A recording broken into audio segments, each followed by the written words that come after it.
Hey everyone, thanks for tuning in. In this video, I'll be going over how to successfully pair an Apple iPhone to the Apple CarPlay system in a 2019 Audi A4 Sportback. This car here is a premium trim level, which is the lowest trim level, which means you do not get the virtual cockpit, and the center screen here is much smaller.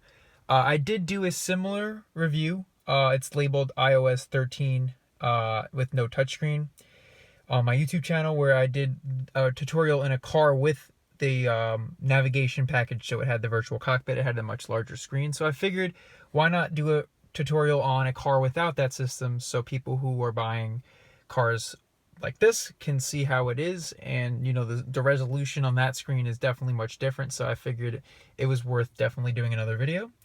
Now this applies to 2017 and newer Audi A4s, A4 Allroads, and then the 2018 and newer A5 family and the Q5 will all be very, very similar to this setup. Basically all the B9 cars without the technology package will have this setup. So we're either talking premium cars without the navigation package or premium plus cars without the navigation package. All prestige cars will have the upgraded system. So to get started, let's talk about how to actually connect. No wireless in these cars. I believe the 2020s do have wireless. There's a much larger screen in the center. They went away with the knob, so I'll definitely be doing a review on that too. But as far as the 2017 and 2019 B9 cars, the only way to connect is hardwired. So you have one USB here, and then you do have another one down here. They both work. They both do the same thing. If you're using the one in the center console, you can end up keeping your phone down here, tucked away, out of the way. And if you end up using this one, the best solution is to kind of keep your phone in the cup holder. If you have the Plus model, it might not fit with the case. The regular size, this is a 10 normal size with a case, and it fits perfectly in the cup holder. So that's something to take note on. If you have a Plus, it might not fit. You might have to use the one down here. Now let's go ahead and get started. So I'm going to turn on the ignition.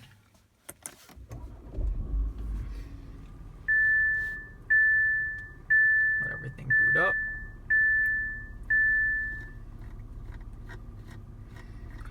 All right, so I'm going to go ahead and plug this in. You can see there's a prompt on that screen already. I'm going to unlock my phone, and I'm going to go to settings, and I'm going to go leave it here. And then on this screen, I'm going to click on the wheel. Again, everything is done with the MMI controls. I'm going to click activate. I'm going to say yes, agree. And then on your phone, you're going to say allow while locked. It should pull right through. If it doesn't, what you're going to want to do, because sometimes I've had this not pull right through, is you're going to want to click the menu button down here. Then you're going to want to scroll this main menu with the wheel until you find towards the bottom where it should say Apple CarPlay. Now, for whatever reason, if that still doesn't show up, you want to actually go into telephone. Then you want to click the right bumper. You want to go to connection manager, and you want to find where it says Audi smartphone, and make sure that your phone is checked. That sometimes bugs out. Now I would say 90% of the time it doesn't, but if for whatever reason it's not connecting, just make sure your phone is in there and it's not faded out like these other two. It's white and it's checked, and then it will always work in that case. So let's go. Now we're on the Audi main screen. Again, I use the knob here, menu, gives you to this main screen, and then you basically have to just scroll this down to where it says CarPlay, click it, and that will load you right into CarPlay. Again, very similar to the other B9 car review I did. The only difference is this screen is a much lower resolution. It's hard to see on the camera. I mean, you can see it when I get close up there. There's a little bit of like a pink and blue outline on the letters, and the resolution's just not very tremendous. I wish that they put a better screen as the base screen in these cars. Also, it's a larger bezel. It's not as widescreen. It's still 4x2, so it's 8 icons on the screen. And then if I were to move over to this center screen here, you still have most of the functionality of the normal virtual cockpit, except for Nav. But with CarPlay, the only thing you really get to see there is if I were to go into Spotify here and get something on the speakers playing,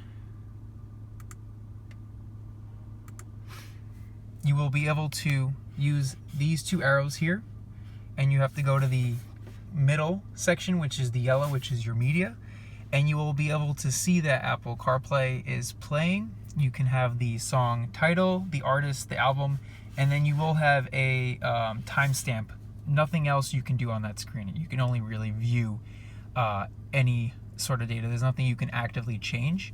But that being said, you still have the ability to skip and go back on tracks with these two buttons here. You have the ability to volume up, volume down, as well as pause with the button in here. So that's nice that Audi allows you to do that. But again, I wish automakers allowed more features with these nice screens that they develop. Now, with the usability, there's two ways to actually go through the apps. There's basically just scrolling the knob back and forth until you overlay on the button that you're trying to get to. So let's go here. Or you can actually move this in 4 different directions. So you can scroll it or you can move it. When you move it, you can see it's a little bit more intuitive, where it's, you know, I want to get to the map, so let's move this knob to the left, and it does that. Otherwise, scrolling kind of goes from like a height order priority. So it starts on top and then it slowly starts trickling down towards the bottom. But for instance, if I'm on phone and I want to get to podcast, it might be a little bit quicker to actually just push this down and then over twice. And therefore you can get to podcast without kind of scrolling past it and missing it. So that's something to consider. Besides that, it's very much similar to the other system I did. Again, I wish the resolution was better. I wish the screen in these base cars was better, but it's a great workaround, you know, from paying the $3,000 plus that Audi would require to get that upgraded package. So I would say this is definitely the way to go. If you are very savvy with a smartphone and you're used to the CarPlay, there's really no need to get the upgraded head unit in these cars. I just wish that that screen was higher resolution.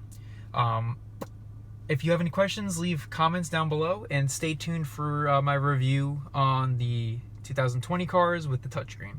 Thanks for watching.